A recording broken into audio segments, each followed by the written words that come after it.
Rayo de luz, palabras que iluminan, palabras que me guían en medio de la oscuridad. Saludos a toda nuestra comunidad de la revista Rayo de Luz.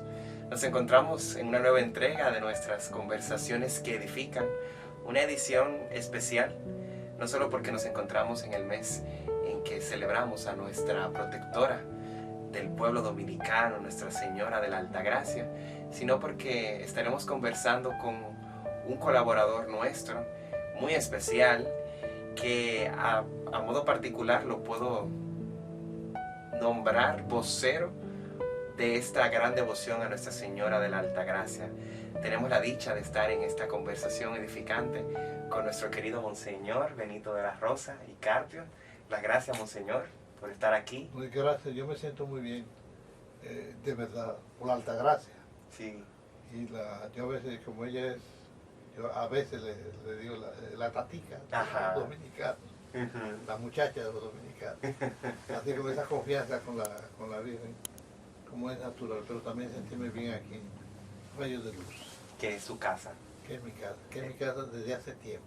Sí, totalmente. Agradecido tenerle por aquí en casa para hablar precisamente sobre la figura de Tatica que ha cobrado mucho más auge en estos últimos años, a propósito de que pues en el pasado 2022 celebramos el centenario de haber sido coronada canónicamente, ya porque por naturaleza como madre de la iglesia pues es reina.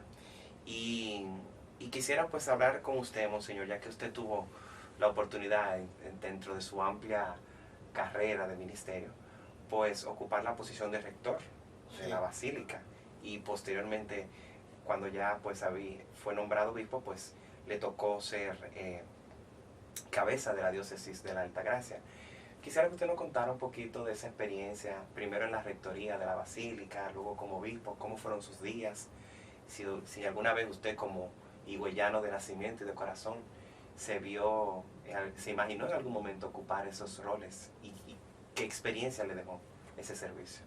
Es bueno comenzar, uno nunca piensa en esos roles, yo nunca pensé que iba a ocupar esos roles, nunca.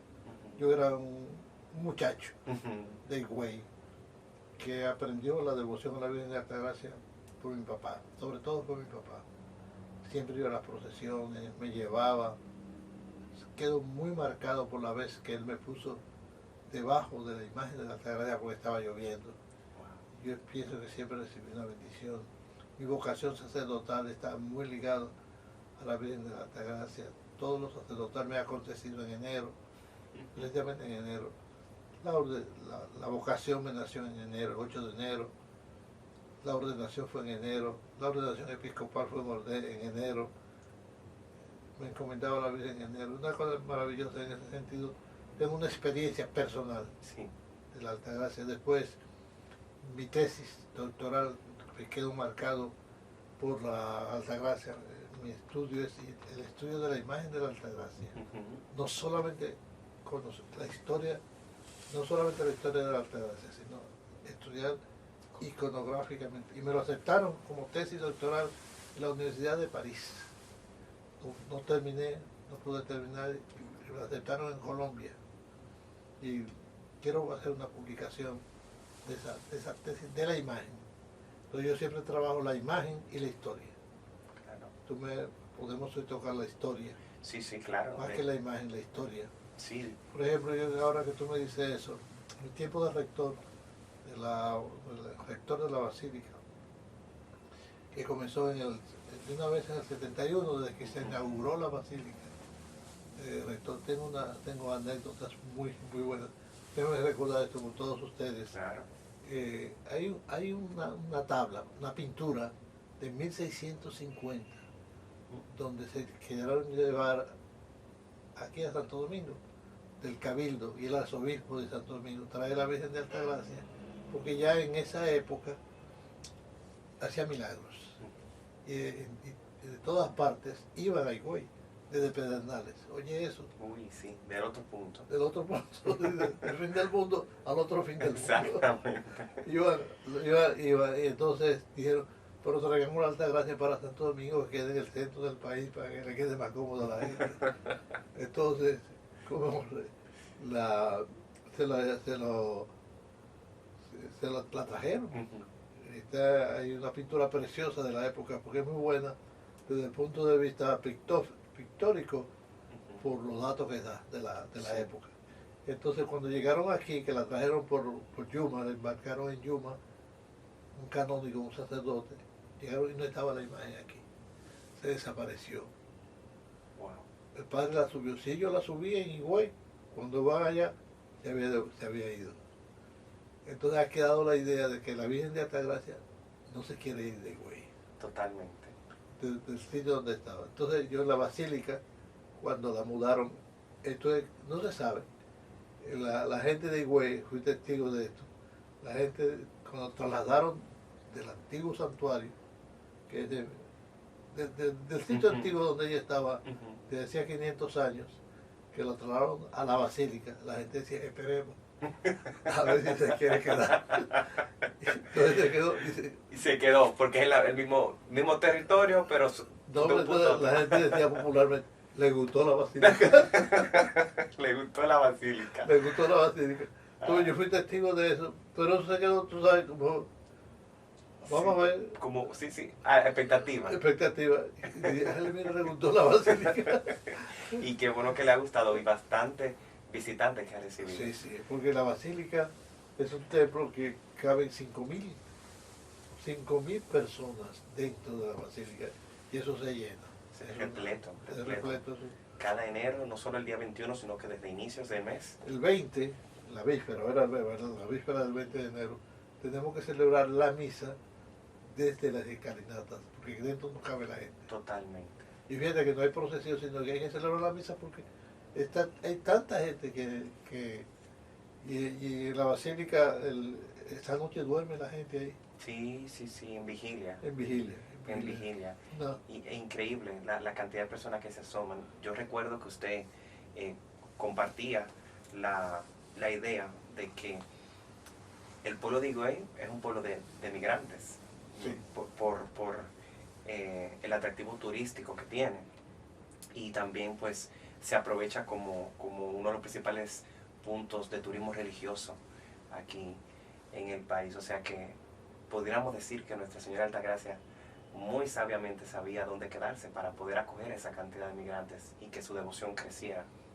Tú sabes que es cuando uno estudia los santuarios, siempre una escogencia de la Virgen. Son los lugares pobres. Higüey era pobre, como Guadalupe, el lugar donde estaba apareció la Virgen de Guadalupe. O por Argentina, Luján. Sí. Tú ves, la Virgen Higüey era un lugar pobre. Primero quedaba, yo le digo, en el fin del mundo. Porque y la gente se iba allá y en Higüey no había gente. Y la Virgen escogió ese sitio. Y la gente iba allá. Eso fue una maravilla. La gente iba, en esa época, iban, como hoy también, pero en esta época llamaba más la atención que fuera la gente del país, pero también de fuera del país. Por las obras maravillosas que se hacían a través de la intercesión de la Virgen. Cuando yo estaba en Santiago, llegué un día a visitar la basílica con mi vestido de sacerdote, y de la fila de los bancos sale una señora y me dice en francés, padre, yo estoy aquí, yo soy de Bélgica. Y estoy aquí porque yo vine a Punta Cana de paseo y me dijeron que aquí había un santuario y una imagen de la Virgen que hacía milagros. Y yo vine de Punta Cana a hacer la visita aquella vez, y ahora, porque quise encomendarle a la Virgen de Altagracia mi hija que está en Bélgica, en Bruselas, y tiene cáncer, la vine a encomendar. Y hoy vine a darle gracias, porque cuando yo regresé a Bélgica, mi hija se había sanado. Entonces yo volví a Punta Cana, no a Punta Cana, vine a Punta Cana para volver a ver la Virgen. Entonces, eso no está escrito en ninguna parte. ¿Por qué lo saben ustedes? ¿Por qué lo estoy diciendo? Sí. Son tantos los milagros que ya no se escribe. Y fíjate, una mujer que se pierde, este va a quedar. Claro. Este queda de alguna Lo vamos manera. a recoger, sí. Se recoge, pero Son tantos los milagros, y eso se dice no ahora, sino a través de la historia. Y hoy día pasa lo mismo. Bueno, yo soy testigo de mucha gente que me daba testimonio, pero yo no lo describía, sino lo cogía. Yo he escrito algunos, hay algunos escritos, no es que pero son tantos que lo que hay escrito son Una pequeña muestra. una pequeña muestra, sí. Totalmente. Mi tiempo en la Basílica, yo pasé 12 años, yo puedo dar ese testimonio, un testimonio de lo que viví, y que nadie me diga, eso no es así, yo lo viví. El café es negro y amargo, dime que no. Es así. Y ya como usted ha sido testigo de esa gran obra de amor que nos ha dado la Madre de la Altagracia, ¿cómo valora usted que el pueblo toma, cómo valora usted que el pueblo está tomando la devoción? El pueblo dominicano es una maravilla. El 21 de enero es una cosa. En Higüey, el dicho que existe es que cuando hay mucha gente, la gente dice, esto parece un 21 de enero. Ujú. Esa es la frase que expresan para indicar cuando hay una multitud. Y en Higüey no había, en tiempo por ejemplo de mis abuelos, no había hoteles. ¿Dónde se hospedaba la gente? Iba a las casas. Yo conocí peregrinos que iban a casa de mi abuela. Yo era un muchacho y veía cómo iban allá. No había hoteles y se iban a las casas. Multitud de personas. Pero mucha gente no iba a casas. Se quedaba en la basílica, en los patios, no ni en la basílica, en el santuario. Así es. Se quedaba en el santuario. Es una cosa, es un testimonio maravilloso. Lo otro es que yo no lo he hecho todavía, lo tengo que hacer. Es una materia pendiente. Vamos a llegar a Tele 3. Son las cartas que la gente le escribe a la Virgen. ¿Tú sabías ese dato? Wow. Yo tengo conocimiento, noción de que mucha gente le escribe.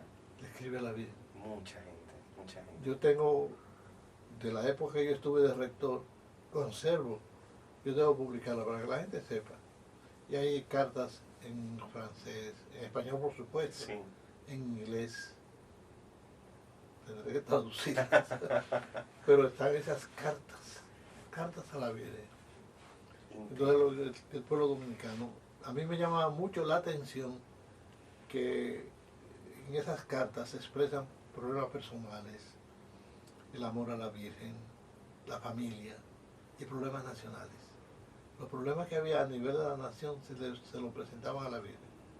Eso me llamaba mucho la atención de cómo la gente, ante la Virgen, el pueblo dominicano, sus problemas nacionales, los llevaba a la Virgen de Altagracia. Son datos que también alimentan nuestra fe, Monseñor, y creo que en su momento también a usted le marcó mucho.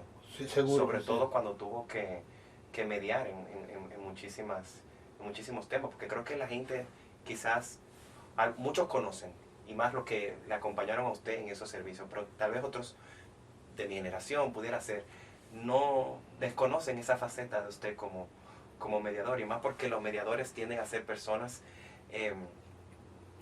como decimos ahora actualmente, que hacen mucho sonido, que generan mucho ruido en los medios. Sin embargo, usted, pues, no es que sea desconocido, pero perfila una imagen un poco más discreta. Pero pudiéramos decir que sí, que esas experiencias le ayudaron a usted en el rol de obispo, de mediador, de conciliador, cuando le tocó en diversas ocasiones. En diversas ocasiones, sí es cierto.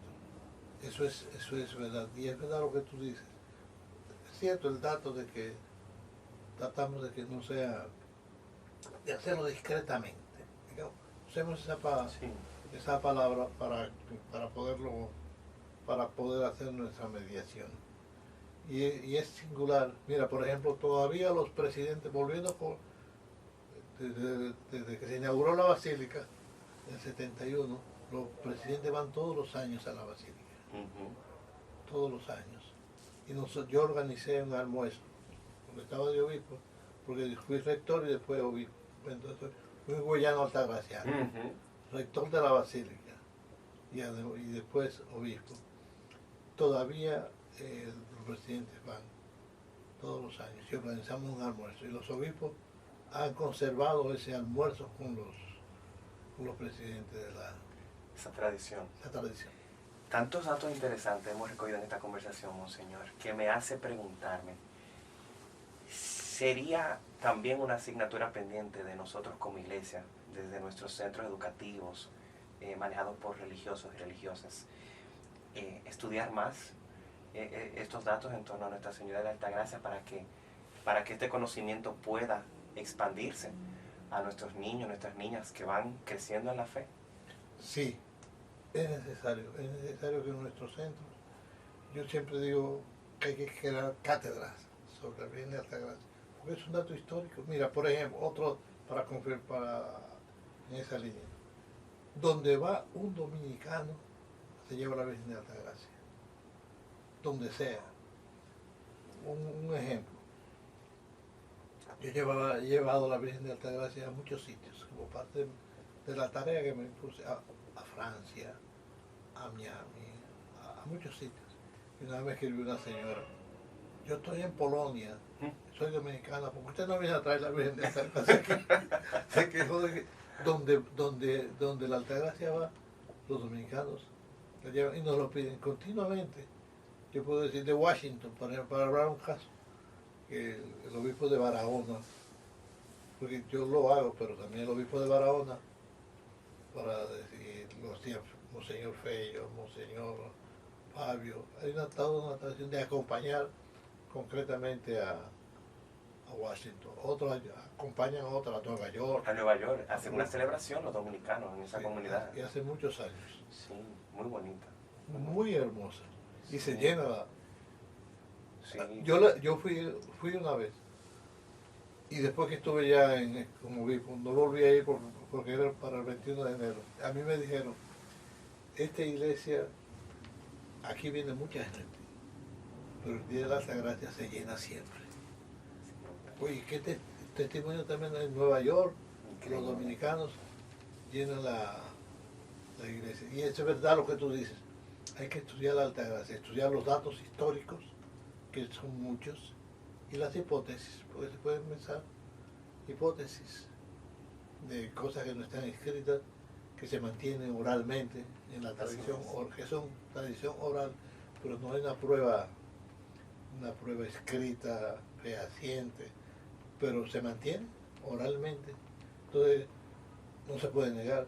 Como decíamos, señor Pepén, las leyendas y las tradiciones orales, tú no las puedes negar, pero no puedes probarlas científicamente. Pero están ahí. Entonces hay que estudiarlo. Lo que tú dices, fíjate, un servidor, fíjate, las universidades me aceptaron de la Altagracia, una tesis sobre la Altagracia. Y me aprobaron a estudiarla sociológicamente, religiosamente, históricamente. Y yo entonces descubrí las riquezas de la imagen desde el punto de vista iconográfico. Entonces me centré en la iconografía. Un servidor hizo una tesis, ¿tú sabes lo que es eso? Sí. Que en París y en Bogotá me aceptaron un estudio científico con todo lo de la ley sobre la Altagracia. Lo que tú dices es cierto, hay que hacer el estudio. Yo ahora hablo del estudio histórico y del estudio iconográfico.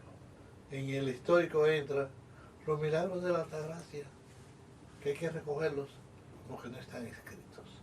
Así es. Sí, hay escritos, pero un estudio, por ejemplo, de todos esos estudios, el Museo Altagraciano, que está junto a la Basílica, ese Museo Altagraciano que lleva el nombre de don Alejandro Grullón, y toda la ligazón de las instituciones con la Altagracia. Entonces, ese Museo Altagraciano tiene una colección de exvotos, de objetos que han dejado la Virgen de Altagracia de siglos. Eso es historia. Eso es reliquia. Eso son reliquias. Por ejemplo, de la colonia dominicana. Historia, ¿qué es historia? Desde el punto de vista pictórico nada más. La única colección de pinturas de la Edad Media de esos tiempos sido que está en la colección que está en la Altagracia. Estoy hablando de datos que son simplemente historia, literatura, arte, sin tocar los otros hechos milagrosos. Así es. milagroso. Me estoy riendo porque yo recuerdo mucho. Una vez me dijo un muchacho, dice, yo soy ateo y comunista, pero venga para que usted vea. Aquí tengo la Altagracia.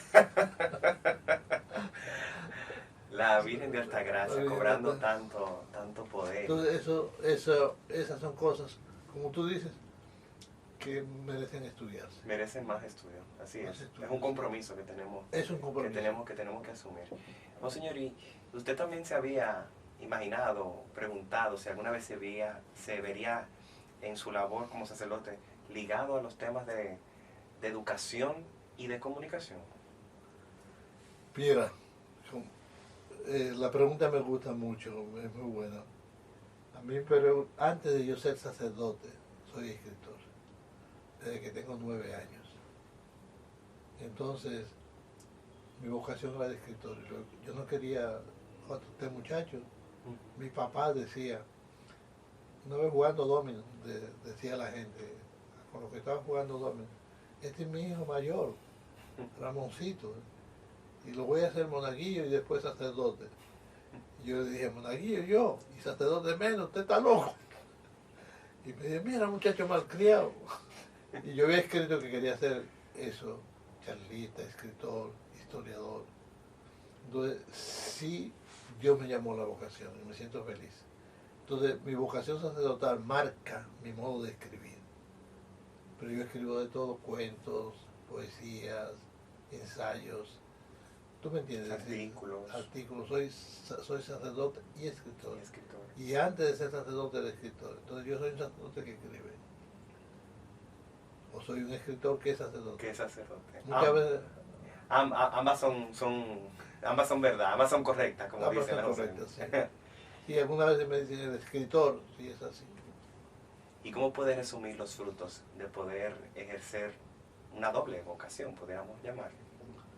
Los frutos están, uno le da muchas gracias a Dios a esta altura de la vida, porque ahí están los libros, son más de 60, y otros que tengo que terminar antes de partir de este mundo. Y yo le doy gracias a Dios, porque escribo todos los días, y eso me ayuda. Y desde que escribo todos los días, sí. Ahora, antes me levantaba a las 4:30 a escribir, ahora no lo hago. Ha variado la agenda un poco. He variado ya, sí, entonces, pero sí lo hago. Todos los días oro, todos los días celebro la misa y todos los días escribo. Qué buen equilibrio. Un buen equilibrio. Pero mira, es primera vez que yo digo esa frase. Estamos como el programa, edificando. Edificándonos, muy.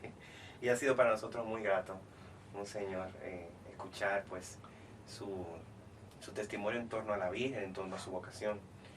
Y hay que decirlo, Monseñor, usted lo ha dicho, 84 años de edad, 58 años de haber sido ordenado sacerdote y 35 de haber recibido la ordenación episcopal. Todo en enero. Y todo en enero. Repitamos, yo lo dije ya, ligado a la Virgen de la Altagracia, que también eso me golpea porque no ha sido buscado, sino que se ha dado junto a la Altagracia. Enero está ligado a mi vocación sacerdotal. Pudiéramos decir que la clave para todo esto ha sido para usted la obediencia. Es la obediencia. La obediencia sencillamente. Lo que la iglesia me pide, de verdad, la iglesia me lo pidió y yo... Rector de la Basílica, volvemos al tema. Entonces, por ejemplo, te voy a contar, rector de la Basílica.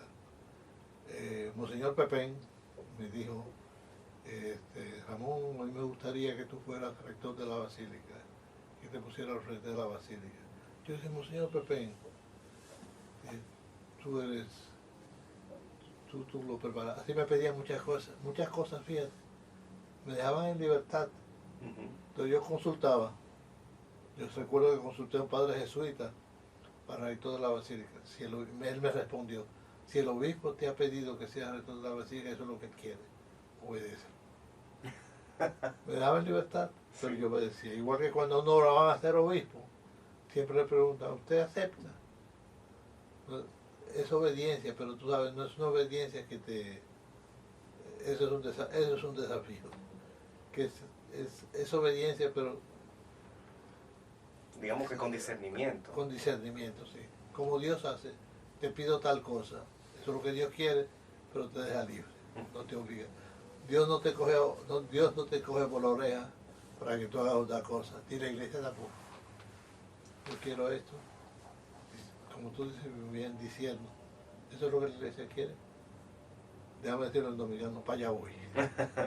Y así fue. Y así fue. Monseñor, reiteramos que para nosotros ha sido un gran placer tener esta conversación con usted. Esperamos que nuestra audiencia también pues esté de acuerdo con nosotros de que ha sido una verdadera conversación que ha edificado, a mí en lo particular ha edificado bastante, y yo estoy seguro también que a toda nuestra comunidad de la revista Rayo de Luz, que también le desea a usted mucha más salud para que pueda culminar esos proyectos que tiene en carpeta y así poder seguir siendo ese pastor que apoya la misión de la iglesia y que lo ha hecho a través de muchos años que ya hemos mencionado. Gracias de todo corazón por habernos acompañado. Yo doy muchas gracias a Dios y repito, yo doy muchas gracias a Dios, Rayo de Luz, porque sé el aporte que es para el país y el aporte que es para América Latina, para muchos lugares del mundo.